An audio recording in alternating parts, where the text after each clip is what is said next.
Hey guys, this is Miss Arlequin, and in this video, we're going to be breaking down extended response prompts to kind of set us up before we begin drafting the essay.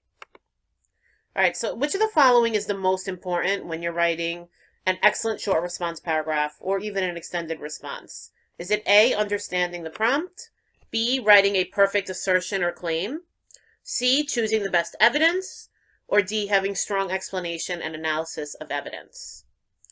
Right, so hopefully you realized, especially based on what this lesson is about, that it is A, understanding the prompt. Because if you don't understand what the prompt or question is asking of you, then all of this other stuff doesn't matter because it's going to be incorrect.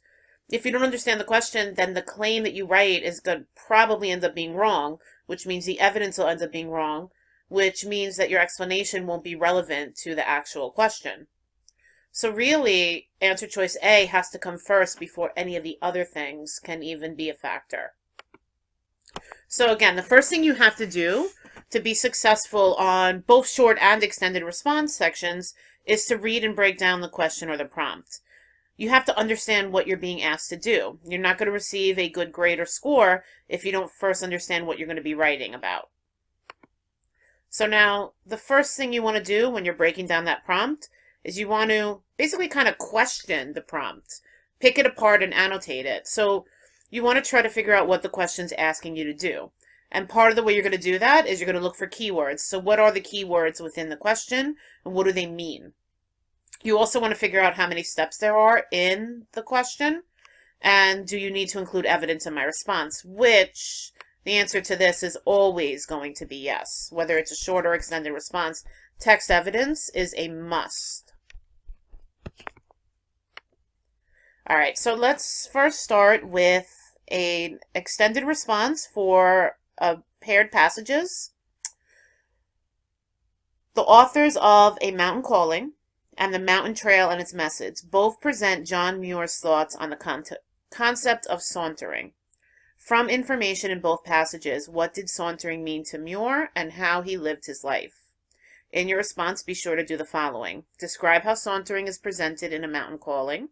Describe how sauntering is presented in The Mountain Trail and Its Message. Combine information from both passages to describe what sauntering meant to Muir. Use details from both passages in your response. All right, so the really great thing about extended responses is you always have a little intro, and then the test makers will take what they've introduced to you. This is the actual prompt, and they'll break it down for you in bullet points. So really, the bullet points should be a reflection of what the prompt was telling you to do. So really, you can actually just focus on the bullet points when you're breaking down the prompt. Now, each of my bullet points really should be a separate paragraph. Now, that's a basic way to organize your essay. You might, depending on the prompt, even break a bullet point down further, or you might combine certain bullet points together. Again, it really depends on the assignment, but if you really did just take each bullet point and make it a paragraph, it's a pretty much easy, simple way for every single prompt to organize your response. Now, I have to make sure I understand what's being asked of me.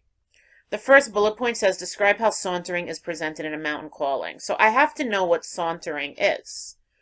So one of the things that I also like to do as part of breaking down the prompt is to take each bullet point and turn it into questions for myself.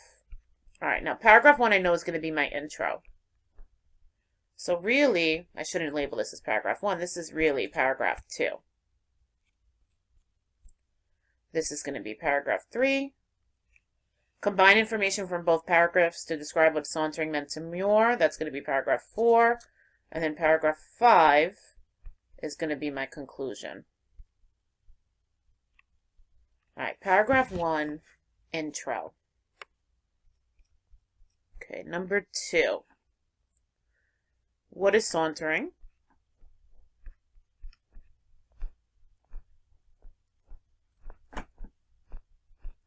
I have to know what that means. And I have to know, describe how sauntering is presented. How is it presented in text number 1? All right, if I am able to do that, in this paragraph, then I will basically have addressed this bullet point. What is sauntering? How is it presented in text number 2? All right, that looks good. Now, I'm basically going to need to do the same thing for the third paragraph because this essay is about sauntering in both of the texts. And if I look at that next bullet point, it really is the exact same thing, just twice. So I could actually just duplicate this for my next paragraph. Paragraph 3, I'm going to talk about what is sauntering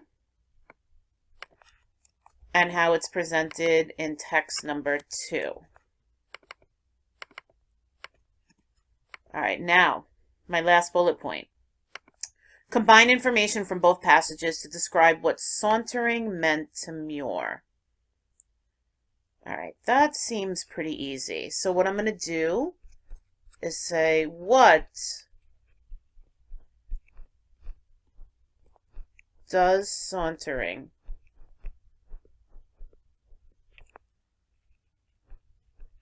mean to Muir?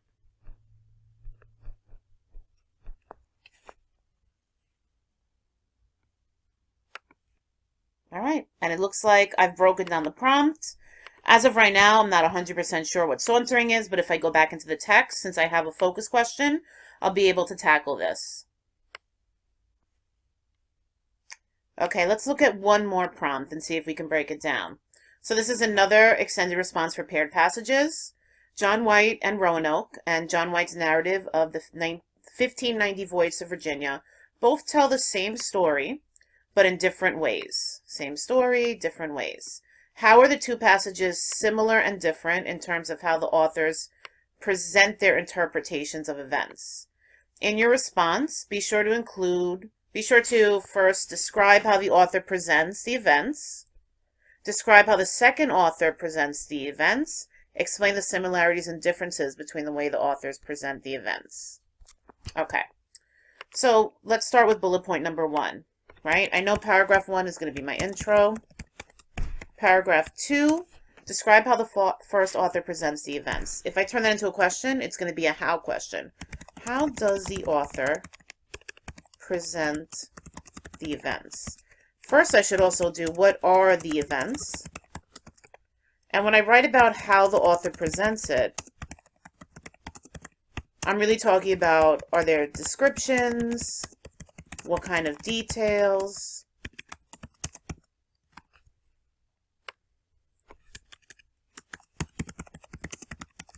Anything left out? Paragraph 3, it's going to be the same thing.